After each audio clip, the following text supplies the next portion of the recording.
Hello and welcome back to Aubrey Books and Coffee. Please grab your favorite beverage of choice and join me. We are going to be going on a book crawl with my bestie, and I'm going to have so much fun doing it. I hope you guys do too, and let's do it.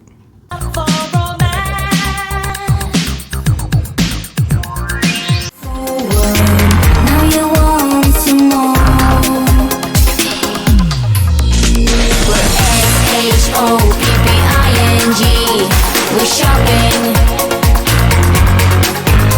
We're S-H-O-P-P-I-N-G. We're shopping. It's easy when you got all the information. Inside help, no investigation. No questions in the house, no give and take.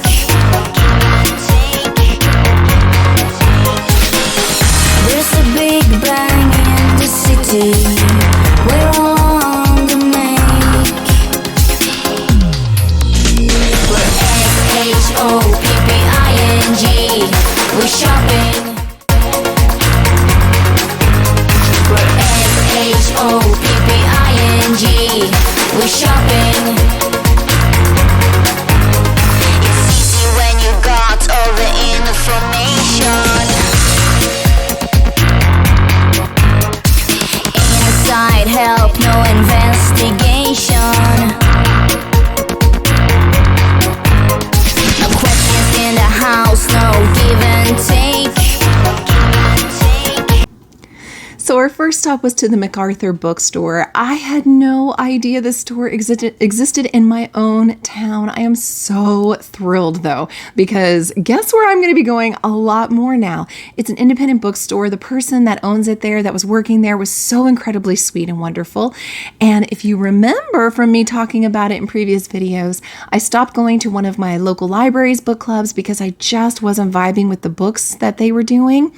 Well, guess who has a book club that they do? That's right, the MacArthur bookstore. And I am so excited. I am 100% going to be joining them, because it's about the same distance away from my house and it's perfect. So I'm going to be starting to do that book club, and I'll let you guys know how it is each month, and I'll tell you the books that are added on it. And I'm hoping it's a wonderful time. But while I was there, I picked up one that's been on my radar for a while, and that's Annie Bot. I Have Been Dying by Sierra Greer. This has been talked about all over. I've seen it all over. I've heard nothing but great things. So I'm really, really excited. And I don't really have a lot of sci-fi on my shelf. So I've been wanting to kind of find a nice Murderbot replacement. I'm hoping that's what this ends up being. And then I wanted to pick up something for my hubby, since he was being so generous, letting us just go and enjoy a bunch of book crawls. And she said when I gave him some of his taste that he likes with sci-fi, she recommended The Tusks of Extinction by Ray Naylor. Apparently it's supposed to be like scientists bring back woolly mammoths, but with the intellect of scientists. It's supposed to be a real thin, real teeny tiny read. I hope it's really, really good, and I'll let you guys know once he reads it what his review was.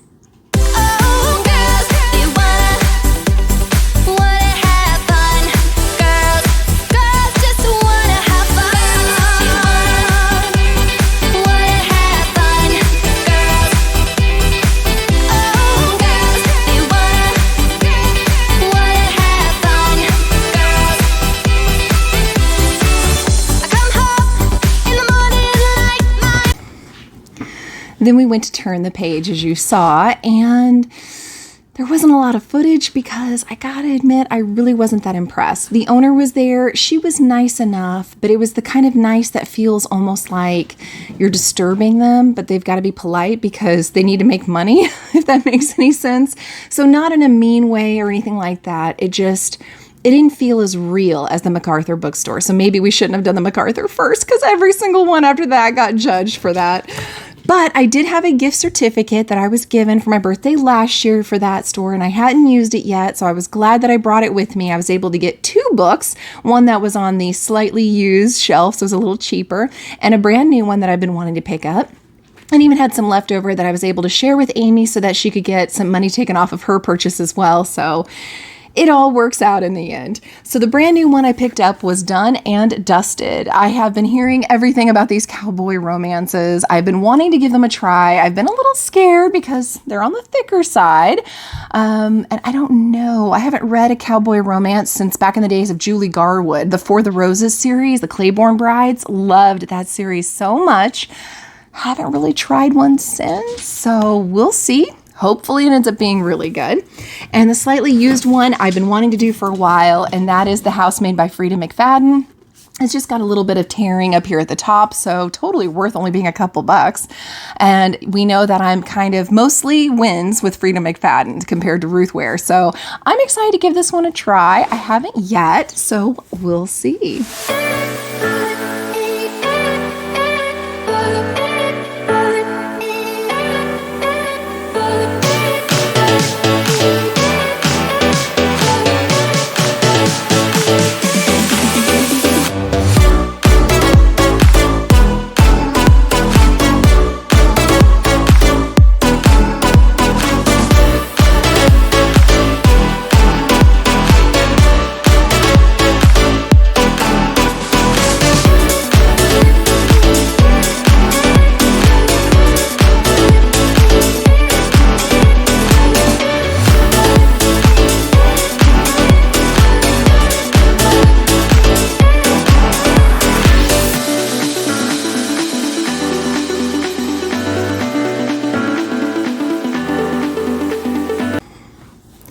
Then we went to the Whispering Shelf, and oh my gosh, I loved it there too. That place in MacArthur, tied for how many times I'm going to be hitting up that bookstore now, even before I go to half price probably, aside from whenever I'm selling books, because then that's in-store credit. You can only use it there. But if I'm wanting to actually purchase a book itself and don't want to go to a chain, it's going to be between those two because I had so much fun and they had such good selection. I did some damage there. I even got a really cute bag, which I think is just perfect because you know I love me a Jane Austen and Pride and Prejudice especially. So could not resist. But there, because I also have always wanted to read another of Rachel Harrison's books, I got such sharp teeth. I've heard mixed reviews on this, but I do love me a good werewolf. And the girl I was checking out said actually this is her favorite Rachel Harrison, that if I truly love Black Sheep as much as I say, that I'll really enjoy this. So I'm excited. And then in the comic series, I do not have volume 10 of Solo Leveling. So I'm excited that I found that there and I had to grab it. I know I haven't finished Phantasma yet, but once I do, I wanted to have Enchantra at the ready. So I grabbed that. And last but certainly not least, I know I wasn't crazy about Nat Cassidy's When the Wolf Comes Home, I think it's called. But one that I've heard such good things about is The Nestlings. I've heard that it is the creepiest book in the whole wide world. So I really am going to give this a try in October, and I'll let you guys know what I think. But even their bookmark, guys, is just the cutest, isn't it? Oh my gosh. Highly recommend this bookstore if you're ever in Indy. Where could I go from here?